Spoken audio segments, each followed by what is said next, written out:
हरे कृष्ण। अभी हम लोग नया चैप्टर चालू किया है।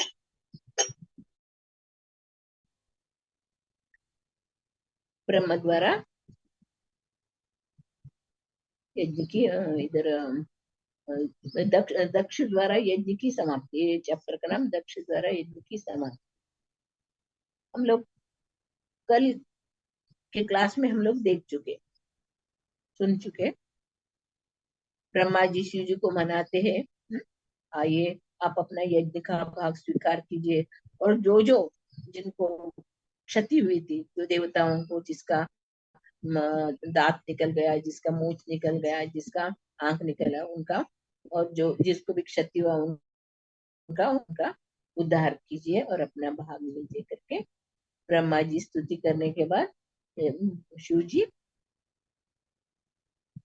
तैयार होते हैं और वो बता रहे। और कल के श्लोक में हम लोगों ने देखा,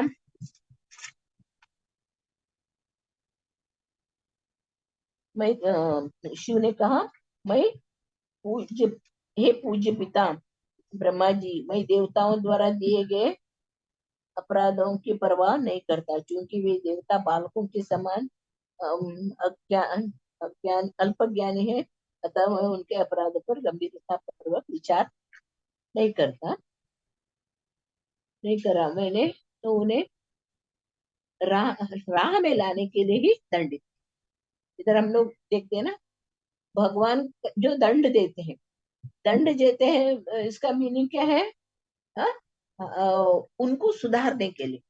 जैसे जेल में अपराधियों को रख के उनको पनिशमेंट देते, क्यों? क्योंकि उनको उनको सुधारने की। इधर उसी तरह भगवान शिव जी अपने जो यज्ञ में शिव जी को अपमानित किए थे, हंसे थे, वो लोगों को भी दंड दे, क्योंकि उनको सुधारने के लिए।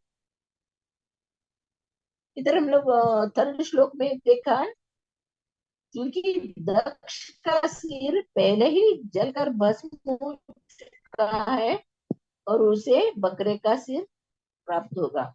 भगन नामक देवता मित्र के नेत्र से अपना यज्ञ का भाग देख सकेगा। इधर दक्ष प्रजापति का सिर पहले ही काट के दक्षिण दिशा से यज्ञ में आहुति दिए थे, वो भस्म हो गया। हम लोग सोच सकते हैं शिव जी ने दक्ष प्रजापति को बकरी का ही मुंह क्यों दिया? घोड़े का, गाय का दूसरा सिर लगा सकते थे ना, बकरे का ही क्यों मुख दिया? इधर हम लोग समझ सकते हैं। बकरी हमेशा क्या करता है? मैं ही करता है ना, बकरा हमेशा मैं करते चला। उसी तरह दक्ष प्रजापति हर वक्त मैं, मेरे द्वारा ये हुआ है, मैंने ये किया, मेरे सत्कार के लिए ये लोग सब उठ खड़ा, मेरे लिए उन्होंने, ये मैं उतना ज्यादा अहंकार था दक्ष प्रजापति। उस अहंकार को नष्ट करने के लिए शिव जी ने उसको बकरे का मुंह। ये जो भौतिक दुनिया में भी हम लोग देखते, हर जगह हर वक्त हम लोग से मेरा बनाया हुआ, मेरा है ना। भक्तों में भी हम लोग यही देखते हैं, ये मेरे गुरु महाराज है, मैं ये मेरे ये है, मेरे ग्रुप है, मैं इधर दूसरे नहीं आना चाहिए, मेरे ग्रुप वाले ही रहना चाहिए। सब जगह मैं का हम लोग देखते। पर हम लोग पूरे विश्व में ये छत्र छाया हम लोग को प्रभुपाद जी द्वारा मिला है। प्रभुपाद जी ने ऐसे ही एक महान घर बनाया, सब लोग उसमें रह सकते हैं। उसमें प्रभुपाद जी एक गुरु है, सभी सभी सभी का एक छत्र छाया में लाए और उनके जो सेवा करे, उनका दृष्टांत ने पूरा पूरा अपने शरणागत जो सेवा है क्या है, गुरु महाराज प्रभुपाद जी का सेवा है, वो लोग गुरु।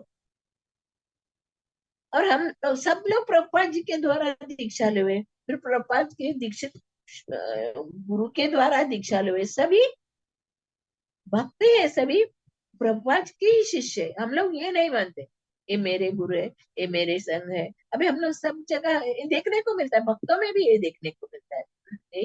पर ऐसा नहीं होना चाहिए। इधर बता रहे, जो मैं मेरा मेरा होता, उनका क्या होता? बकरी जैसा हो जाता, बकरी जाता है वैसा भस्म जात होता थे। वो कितने भी भले ही बड़े चढ़े रहने दो, भक्ति में रहने दो। जिनके अंदर मई का भाव आ गया तो उनका सब नाश हो जाए। तो सुंदर रूप से प्रभुपाद जी ने बताया। जो मई, भगवान भी भगवत गीता में बताए थे ना, 12वें अध्याय में भगवान ने 8वां श्लोक से 20वां श्लोक तक बताया कौन मेरे लिए प्रिय है। जो मेरे लिए जो सेवा करता है,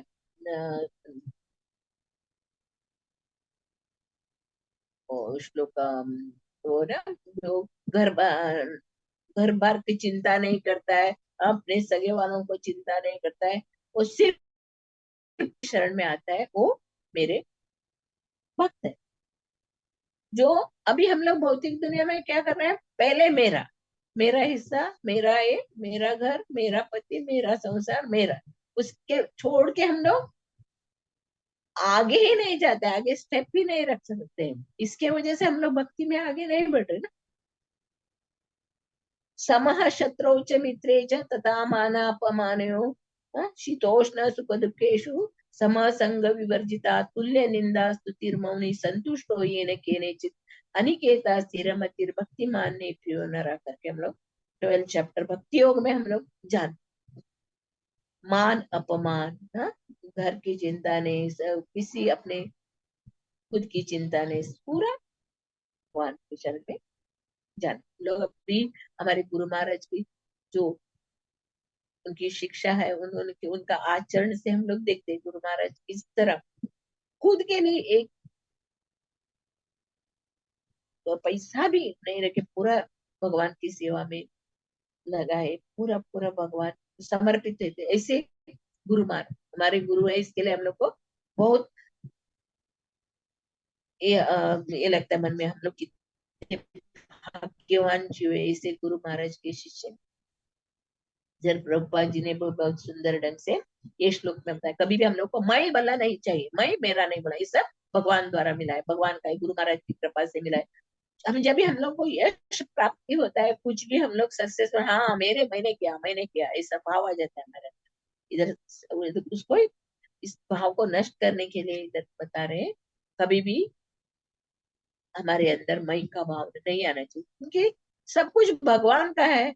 हाँ, गुरु महाराज की कृपा से हम लोग आज थोड़े से भागवत का श्रवण रहे, भागवत में भी हम लोग देखते हैं अलग अलग स्टोरी द्वारा, अलग अलग सिद्धांतों द्वारा हम लोग को समझना चाहिए। हमारे अंदर जो थोड़ा भी मैं का भाव है उसको नष्ट करना चाहिए। आगे हम लोग देखते हैं, उषा देव अपने शिष्य के दांतों से चबाए, और यदि अकेले चाहे तो उसको, किसका, सत्तू का, आटे का लोई बना के खाने का, उसको पनिशमेंट हो गया, वो खा ही नहीं सकता है। अगर खाना चबाना है तो अपने शिष्यों के दांतों से उसको चबाना पड़ेगा। यदि वो अकेले चाहे तो सत्तू खाओ, नहीं तो सत्तू खा के संतुष्ट होना चाहिए, या अपने शिष्यों द्वारा चबाया हुआ चबा के खाना चाहिए। इस प्रकार शिव जी उनको शाप देते हैं। और बाकी लोग जो उनको हाथ पैर में चोट लगा है, किधर किधर चोट लगा, उनका सब क्षति को दूर कर देंगे बोला, क्योंकि वो लोग शिव जी को यज्ञ भाग देने के लिए तैयार है। ये जो यज्ञ भाग देने के लिए तैयार है, उनका सबका क्षति में पूरा करेगा करके शिव जी। इधर हम लोग एक देखते हैं, कौन है वो जिसका सभी प्रकार के देवताओं ने, किंतु जिन देवताओं ने यज्ञ भाग देना स्वीकार किया सभी प्रकार से, इधर पूषा देव को चबाने के लिए अपने शिष्य का निर्भर होना पड़ा, अन्यथा उसे चने के आटे से लोई खाने पड़ा। इस प्रकार उसका दंड चालू रहा है, उसका पनिशमेंट, जिंदगी भर उसको पनिशमेंट। कभी भी खाने के लिए दांतों को, इधर बता रहे वो खाने के लिए दांतों का उपयोग नहीं कर सकता, क्योंकि शिवजी पर उसने हंसा और उसने दांत दिखाकर उसका मजाक उड़ाया। हाँ, उसके दूसरे शब्दों में शिव के विरुद्ध दांतों का उपयोग करने से उसे दांत न देने को ही देना ही श्रेष्ठ करता है। शिव जी उनको इसे पनिशमेंट देते। ये हम लोग को समझना चाहिए। वैष्णव अपराध, वैष्णव अपराध कितनी भयानक रहता है, बहुत स्ट्रॉन्ग वैष्णव अपराध। वैष्णव अपराध से हम लोग को बचने के लिए हम लोग रोज रोज 10 नाम अपराध पढ़ते हैं। हमारे कार्य में, हमारे जो भी कर्म क्रिया करते हैं, हमें सावधान रहे।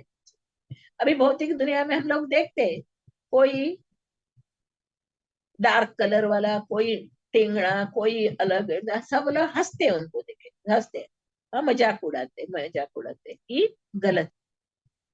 क्योंकि सभी भगवान की संतान है, सभी भगवान के बच्चे। भगवान उनके पिछले कर्म के अनुसार वैसे उनको शरीर मिलता है, बुद्धि, उनका रूप रंग जब उनके पिछले कर्म के अनुसार मिलता है। हाँ? हम लोग को क्या समझना चाहिए, सभी भगवान के बच्चे। वसुदेव कुटुंबकम, ये हमारा कैसा घर है, वसुदेव कुटुंबकम, सब वसुदेव के बच्चे हैं इधर। हाँ, कोई दूसरे नहीं है, सब वसुदेव कुटुंबकम। इसमें 84 लाख योनि के जो भी जीव है भगवान के शरण में आए हैं, हाँ, वो सब वसुदेव के पुत्र है, वसुदेव कुटुंब। इधर हम लोग देखते हैं, सिर्फ शिव जी के ऊपर हंसने के कारण उषा को ऐसे पनिशमेंट मिला। एक भागवतम में एक कहानी आता है।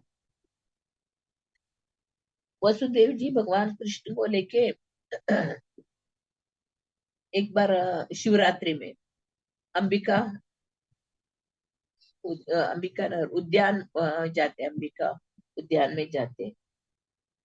हम लोग सोचते हैं ना, वैष्णवानाम यथा शंभु, शिव जी का पूजा करना, शिव जी का ध्यान करना, शिव जी का ये करना। वैष्णव लोगों को सब लोग बोलते हैं, आप लोग शिव जी का क्यों नहीं ध्यान करते, शिव जी का ये नहीं करते।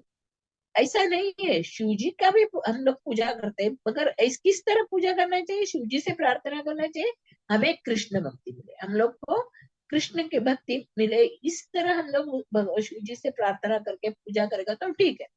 नहीं तो हम लोग क्या होंगे, हम लोग वो शिव जी के जो पाखंड भक्त है, कैसे है वो लोग, उनके तरह हम लोग बिखर जाएंगे। इसके लिए इधर स्ट्रिक्ट वार्निंग है, क्या करना है, शिव जी से अगर पूजा करना है, शिव जी के शरण में जाना है तो जा सकते हैं, मगर सिर्फ कृष्ण भक्ति के लिए।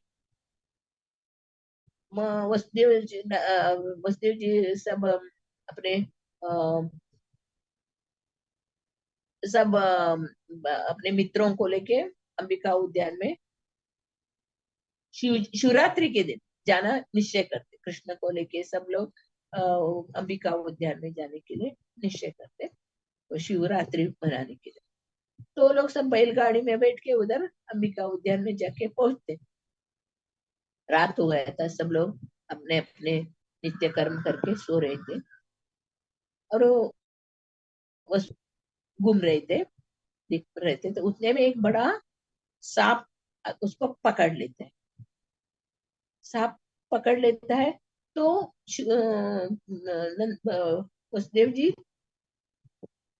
जोर से बुलाते, कृष्णा रक्षा करो मम, हे ना कृष्णा मुझे रक्षा कर, कृष्णा मुझे रक्षा कर। सब लोग बाद में उठते हैं, सब लोग कृष्णा को बुलाते, कृष्णा कृष्णा रक्षा कर, कृष्णा पाई माम की, कृष्णा रक्षा माम करके चिल्लाते। वो लोग, हम लोग सोचते थे, अरे इतने बड़े बड़े सब है, बुजुर्ग बैठे हैं, वो सबको छोड़ के कृष्णा को ही क्यों बुला रहे हो, तो कृष्णा छोटा बालक है, उसको क्यों बुला रहे। लोग ये सब पूरा पूरा अपना जीवन सब कुछ कृष्ण को निछावर करते, वो लोग मानते थे कृष्ण हमारे रक्षा करेगा, अवश्य रक्षित कृष्ण करके उनको मालूम था। इसके लिए वो लोग हमेशा कुछ भी हुआ तो कृष्ण, कृष्ण में है तो कृष्ण बोला। जब कृष्ण आके उसको स्पर्श करते हैं, वो छूट वो विद्याधर, सुदर्शन विद्याधर नाम का सांप था, तो उसको पुनः उसका पहले का शरीर मिलता। तो भगवान कृष्ण पूछते हैं उसको, अरे तुम्हें सर्प का योनि कैसा मिला। तो वो अपना पिछले जन्म का पाप कर्म के बारे में बोला। अंगिरा ऋषि के वंश के एक गुरु थे। फिर वो एक बार सभा सभा था, सभी गुरुओं का सभा था। तभी ये विद्याधर विद्याधर ने, हम लोग देखते हैं ना, ये सब लोक है ऊपर, यक्ष लोक, यक्ष, किन्नर, विद्याधर है ना, ये लोग, हम लोग सोचते हैं ना, यक्ष और ये लोग सुंदर गाते हैं ना, यक्ष लोग और किन्नर लोग, और ये बहुत बहुत उनके अंदर एक एक गुण रहता है। गंधर्व जैसे गाते हैं और देखने में सुंदर रहते हैं। विद्याधर ने बहुत ज्ञानी, विद्याधर, वो लोग में वो लोग रहते, सब उनको ज्ञान रहता है। पर वो ये विद्याधर क्या करता है, वो गुरु, वो थोड़ा गुरु को चलने में बराबर नहीं चलते थे। वो थोड़ा ऐसे हिलते हिलते, अष्टावक्र जैसे हिलते हिलते चलते। फिर उनको देख के उसने हंसा, अपने गुरु का वो चलन चलने का ये देख के वो हंसा था। इसके लिए गुरु ने उसको शाप दे दिया, तुम मेरे रेंगने का, मेरे चलने का तुम इसमें तुम हंस रहे हो, मैं चलने का कैसा चल रहा हूँ करके हंस रहे हो, तुम्हें भी विषैला दांत मिलेगा और तुम भी रेंगते चलो। सांप कैसे रेंगते चलता है ना, ऐसे ही तुम भी रेंगते चलो करके उसको शाप दिया था। फिर वो उसको तभी होश आ जाता है, वो कभी एक कहता है, हे भगवान, मेरे हे महाराज, गुरु महाराज, मेरा उद्धार कभी हो, मेरा गलत हुआ, मुझे क्षमा करो, मेरे उद्धार कभी होए, उद्धार कभी होएगा करके तो बहुत रोता है। तभी बताते हैं, अंबिका वन में भगवान कृष्ण आएगा के स्पर्श से तुम्हारा उद्धार हो। ये हम लोग देखते हैं वैष्णवों के, देखे वैष्णवों को देखे। इसमें भी हम लोग उपदेशामृत में एक श्लोक आता है ना, गंगा बुदम बुदबुदा फेन फंके, जो गंगा नदी रहता है, गंगा नदी में पर ऊपर ग्रीनरी आते थे, ग्रीनरी से भरा हुआ है।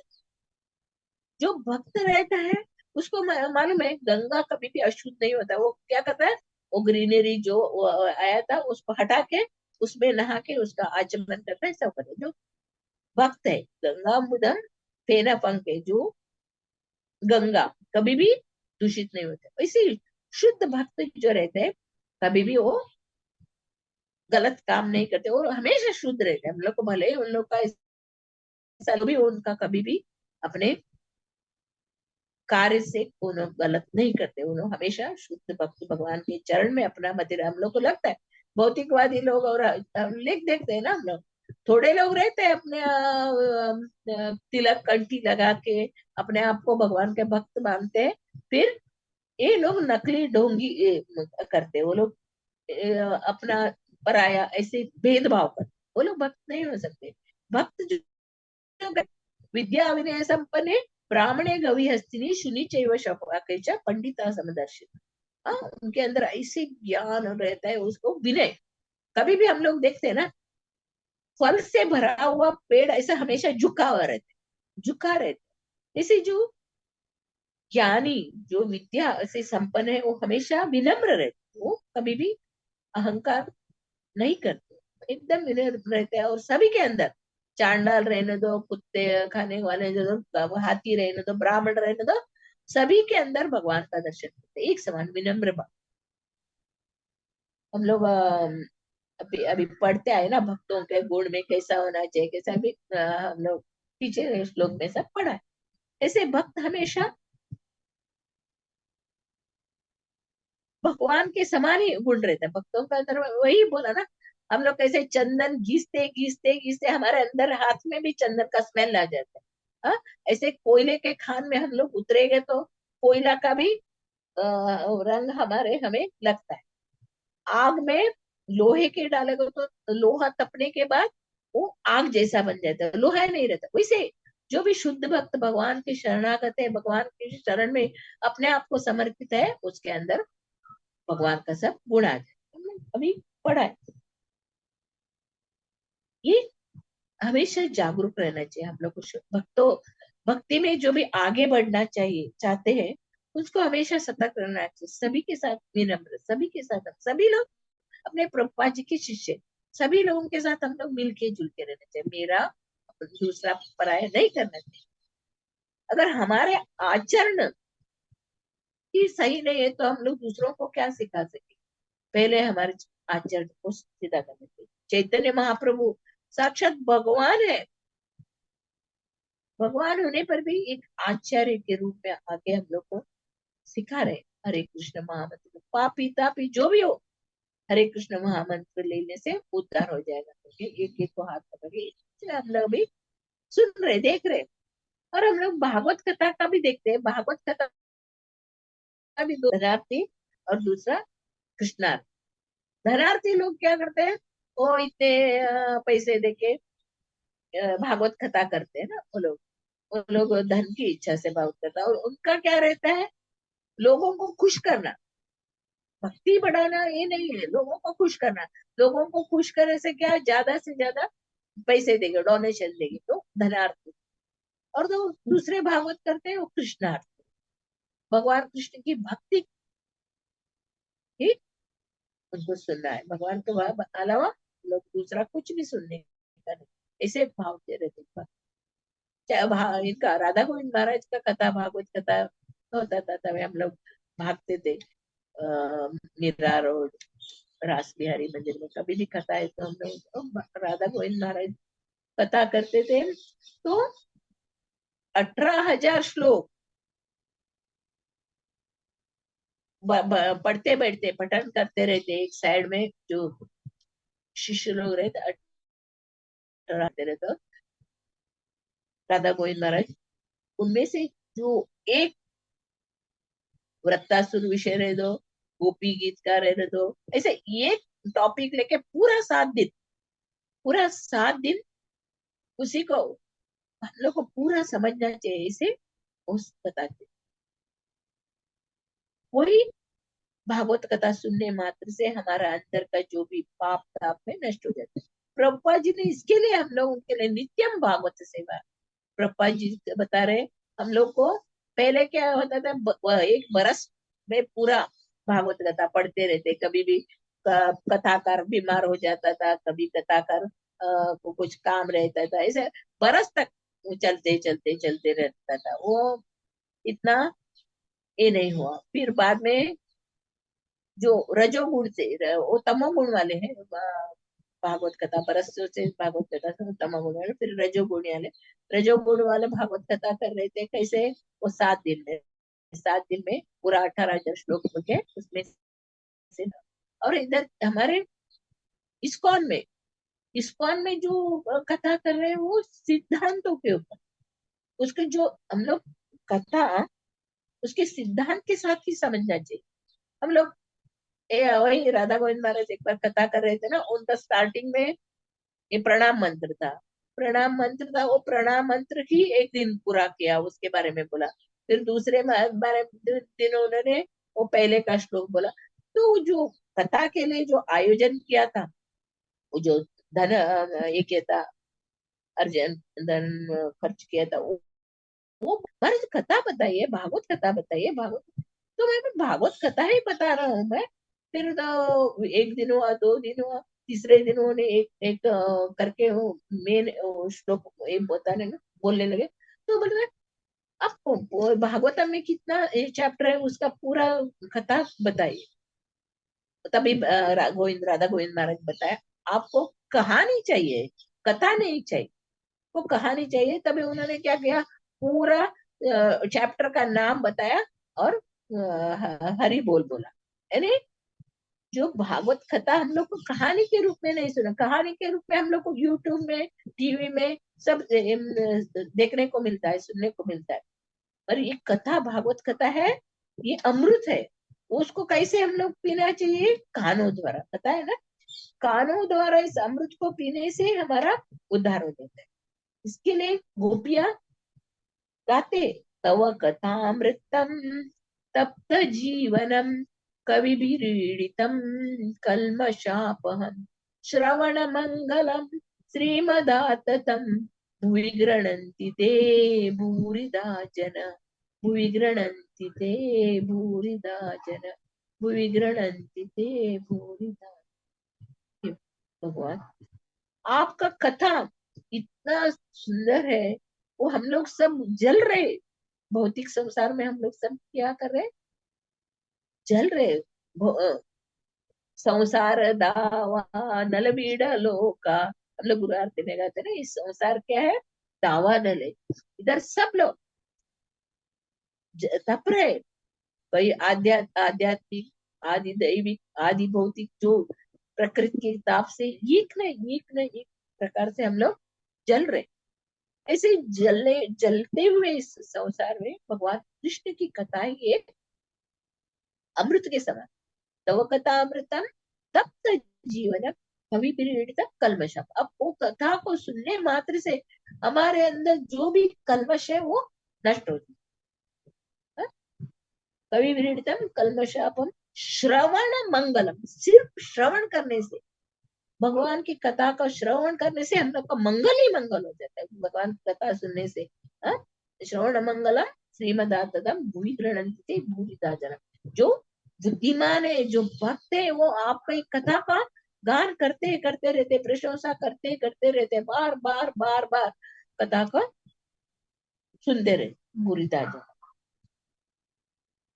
इस तरह हम लोग भगवान की कथा प्रभुपाद जी की कृपा से, हमारे गुरु महाराज की कृपा से रोज रोज हम लोग नित्यम भागवत से, भागवतम एक ही दिन नहीं, नित्य रोज रोज पढ़ना चाहिए। कैसे उसको सिद्धांत तो कि हम लोग समझना चाहिए। क्या है इसके अंदर, जो जो लीला कर रहे हैं भगवान, हम लोग को लगता है भगवान का एक ही लीला, नहीं, भगवान की एक लीला के अंदर अलग अलग 3-4 लीला रहते हैं, उसको हम लोग समझना चाहिए, सिद्धांतों के द्वारा हम लोग समझना चाहिए। इधर ये जो दक्ष प्रजापति का जो यज्ञ विध्वंस हुआ, इसके पीछे कारण है, इसे सब बता रहे इधर क्यों वो लोगों ने ये किया।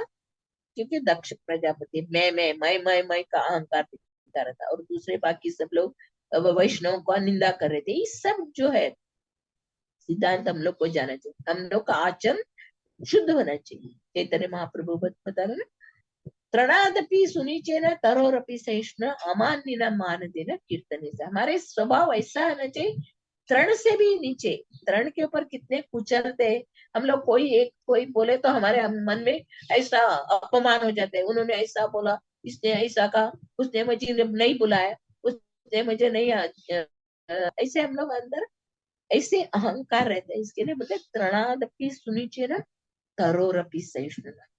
पेड़ के समान हम लोग को सहन करना चाहिए। ये प्रकृति द्वारा दिया हुआ हम लोग का ये शरीर में कष्ट आएगा ही, किसी को भी कष्ट से हम लोग को मुक्ति मिलना बहुत कठिन है। ये कष्ट तो होएगा ही, इसके लिए भगवान ने ही छापा मार दिया है ना। इधर जो भौतिक दुनिया है दुखालय है और कष्ट में है, इधर कोई सुख नहीं मिलेगा। जो भी मेरे शरण में आता है वही सुख शांति पाएगा, अलावा इधर कष्ट ही कष्ट करके इस भौतिक दुनिया को रचा हुआ इंजीनियर ने स्टाम्प मार दिया। हम लोग खुद भी कष्ट भोग रहे हैं, हम लोग खुद भी कष्ट भोग रहे हैं, और खुद भी हम लोग देख रहे हैं दूसरे लोग कैसे, मगर हम लोग को ये नहीं करते। हम लोग नहीं, भगवान की शरण में जाना चाहिए, अपने ये भाव नहीं आता है। इधर जाएंगे वो देवी देवता, अरे देवी पुराण में वो देवी ही श्रेष्ठ बोला है, शिव पुराण में शिव ही श्रेष्ठ बोला है, और वो देवी देवताओं का पीछे भागते हैं हम लोग, वो श्रेष्ठ है, श्रेष्ठ है।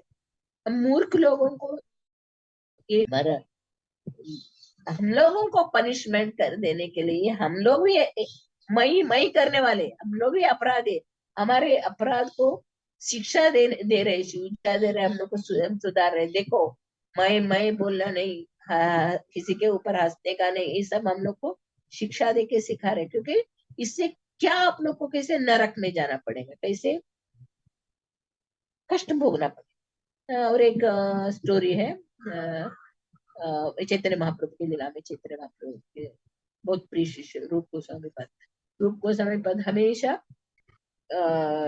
इधर राधा कुंड के उधर बैठ के वो लोग भगवान का लीला का स्मरण करते करते जप करते हैं। इधर ये भी हम लोग को समझने का एक दिया है। जब भी हम लोग भगवान का नाम लेते हैं, तब नाम लेते हमारे अंदर भगवान का रूप, गुण, लीला सब सब सब सब हमारे सामने आना चाहिए, तो ये हमारा जप बराबर हो रहा है।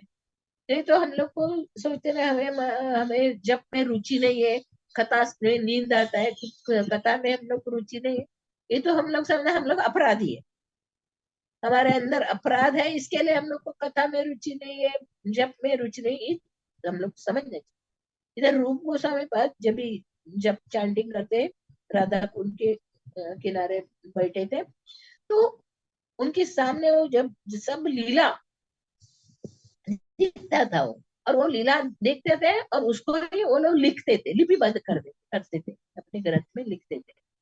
एक बार ऐसा ही हुआ, वो रूप गोस्वामी पद हंस रहे थे, हंस रहे थे, चैंटिंग करते करते हंस रहे थे। तभी उधर से एक कृष्णदास करके, वो भी चैतन्य महाप्रभु का ही शिष्य था, वो शिष्य थे, वो उनके संगी ही थे। तो उधर से जाते, वो थोड़ा लंगड़ा था, वो लंगड़ाते लंगड़ाते जाते, उसको क्या लगता है, मुझे देख के रूप गोस्वामी हंस रहे करके उसको बहुत बुरा लगता है, ये मुझे देख के हंस रहा है करके वो चला जाता। फिर अचानक रूप गोस्वामी जो जप कर रहे थे, उसको लीला दिख रहे थे, वो सब बंद हो जाता है। अरे मुझे अभी क्यों नहीं दिख रहा है, मुझे क्यों भगवान का राधा रानी का सब लीला क्यों नहीं दिख रहा, उसको मन में बहुत फिर हो जाता है, इतना अच्छा से लीला सब में दिख रहा था, अभी अचानक सब बंद कैसे हुआ। तो अपने भाई सनातन से पूछते, भाई सनातन से पूछा, अरे मैंने भगवान का लीला इतना सुंदर ढंग से मैं देख रहा था, अचानक सब बंद हुए, क्या कारण है। तो बोलते क्या, अपने वैष्णव अपराध किए। मेरे को कैसे वैष्णव अपराध किया, अभी क्या करना पड़ेगा। तो सनातन गोस्वामी बोलते हैं, आप सभी वैष्णव को बुला के प्रसाद खिलाओ, प्रसाद खिलाओ और उनसे माफी मांगो। तभी सभी वैष्णव को अपने घर अपने कुटीर में बुला उनको प्रसाद खिलाते, सबको प्रसाद खिलाते, और उनके चरण में दंडवत प्रणाम करके, मुझे क्षमा करो, मेरे हाथ से कुछ गलत हुआ तो क्षमा करो। फिर भी वो वैसे ही था, उनको भगवान का लीला नहीं दिख रहा। तो सब में से कौन नहीं आया करके, कौन नहीं आया प्रसाद ग्रहण की, तभी कृष्णदास, कृष्णदास नहीं आए थे, तो उसको मालूम पड़ता, हाँ एक कृष्णदास का ही मेरे शरण में अपराध। तो वो जाके बुलाते, तभी वो बोलते, बताते, वो जब भी जप कर रहे थे, वो राधा और कृष्ण का लीला देख रहे थे, क्या, कुसुम सरोवर, हम लोग गोवर्धन परिक्रमा में कुसुम सरोवर पहले आता है ना देखने, राधा रानी कुसुम सरोवर में फूल चयन करने के लिए गई थी, तो फूल चुनने के लिए।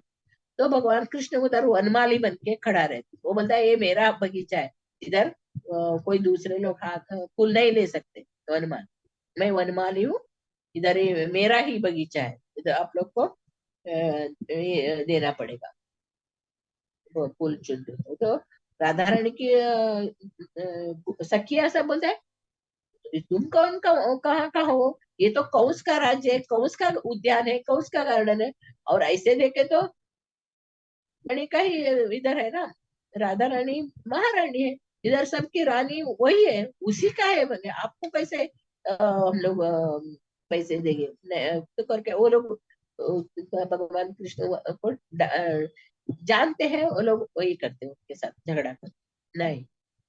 तो भगवान क्या करते हैं, वो एक पेड़ के ऊपर चढ़ के उसका डाली को नीचे करते, उसमें बहुत सारे फूल हुआ था। तो राधा रानी वो फूल निकालने के लिए एक हाथ से एक वो टहनी पकड़ती है, और दूसरे हाथ से फूल निकाल निकाल के अपनी टोकरी में डालते रहते। तो उतने में भगवान क्या करते हैं, नीचे टहनी किया, फिर वापस ऊपर कर देते, फिर ऊपर कर देते ही वो राधा रानी वो टहनी के साथ ऊपर चली जाती है, और वो चिल्लाती है ना। तभी ये दृश्य देख के रूप गोस्वामी हंस रहे थे, राधा और कृष्ण का ये जो लीला देखी वो हंस रहे थे, तभी कृष्णदास से क्षमा होते, कृष्णदास आचार्य से, फिर मैंने आपको देख के नहीं हंसा था, मैं मुझे ज्ञान ज्ञान भी नहीं है, मैंने भगवान की लीला को देख के मैंने हंसा था करके उनसे क्षमा मांगते। उसके बाद वो कृष्णदास उनको क्षमा कर देते और वो वापस उनको लीला का दर्शन हो जाता है। अभी हम लोग रूप गोस्वामी का सब ग्रंथ है, वो सब हम लोग भगवान का लीला का आस्वादन करते हैं। इस तरह हम लोग देखते हैं वैष्णव वैष्णवों का स्वभाव कैसा रहता है। हम लोग ब्राह्मणों से भी श्रेष्ठ है वैष्णव। वैष्णव का हम लोग स्तर पे जाना है तो हम लोग को ये जो सब गुण को छोड़ना चाहिए, मेरा तेरा, ये जो है ना, ये सब छोड़ना चाहिए। सिर्फ भगवान, हाँ? भगवान का शरण में जाना और भगवान की सेवा करना। एक एकम शास्त्रम देव की पुत्र गीतम, एको देवो देव की पुत्र एवो, एक मंत्र तस्य नामानि कर्मापिक तस्य देवस्य। एक ही हम लोग को मन एक में रहना चाहिए, स्थित रहना चाहिए। भगवान कृष्ण के अलावा कोई हमारा सहारा नहीं। कोई अगर इस संसार में हमें पार करना है तो हम लोग को भगवान कृष्ण के अलावा कोई सहारा। बड़े बड़े ऋषि मुनि लोग भी बोलते हैं ना, गलत हुआ तो हम लोग क्या इसमें देवता देवी देवता लोग भी मनुष्य जन्म लेके ईर्ष्या करते हैं ना। वो उनके कर्म के अनुसार उनको वो पोस्ट मिल जाता है देवी देवता पर, मगर उधर क्या सुख ही सुख है। उधर भगवान का नाम लेने का मौका ही नहीं मिलता है। आनंद उद्यान में वो घूम रहे, जल क्रीड़ा कर रहे, भोगने की रहता है। देवी देवताओं को मिलता है। पर इधर वो लोग भौतिक दुनिया में आना चाहते, क्यों?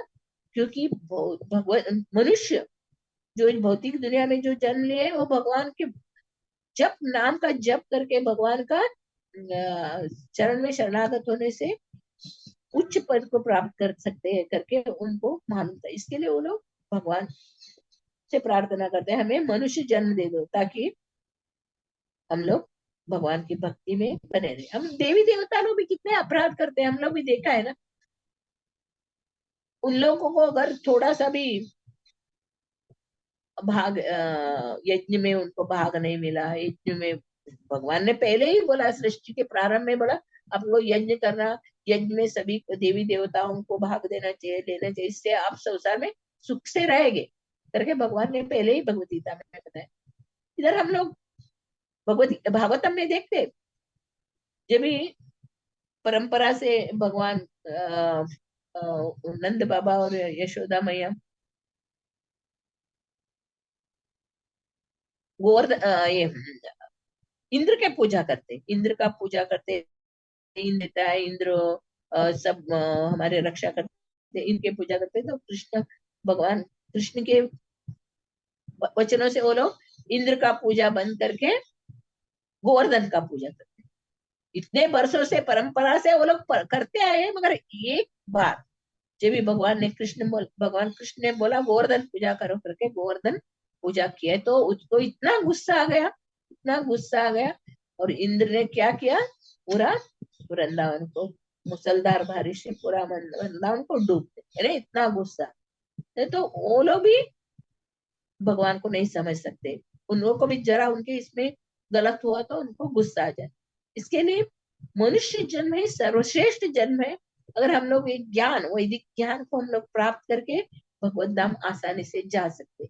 गुरु महाराज की शरण में जाना, भगवान की सेवा करना, अपने को नित्यम भागवत सेवना, नित्य भागवत सेवना, रोज रोज रोज रोज हम लोग भागवत सेवना करने से हमारा मार्ग, भगवत धाम जाने का मार्ग निश्चित हो जाता है। तो इतना सुंदर ढंग से इस श्लोक द्वारा हम लोग समझ सकते हैं, मैं और मेरा कुछ नहीं है, इधर सब कुछ भगवान का है। ईशावास्यम इदं सर्वं यत्किंचित जगत्याम जगत तेन त्यक्तेन भुंजिता मां हृदय श्रीधर। ये सब भगवान का है, इधर हमारा कुछ है ही नहीं। हमारे कर्म के द्वारा, पूर्व कर्म के द्वारा हम लोग सब पा रहे हैं, उसको हम लोग भगवान को अर्पण करने, भगवान को अर्पण करने से सब कुछ आपका है, आप रक्षा करने वाले। अभी हम लोग एक उदाहरण हमारे गुरु महाराज का भी एक उदाहरण में देखते ना।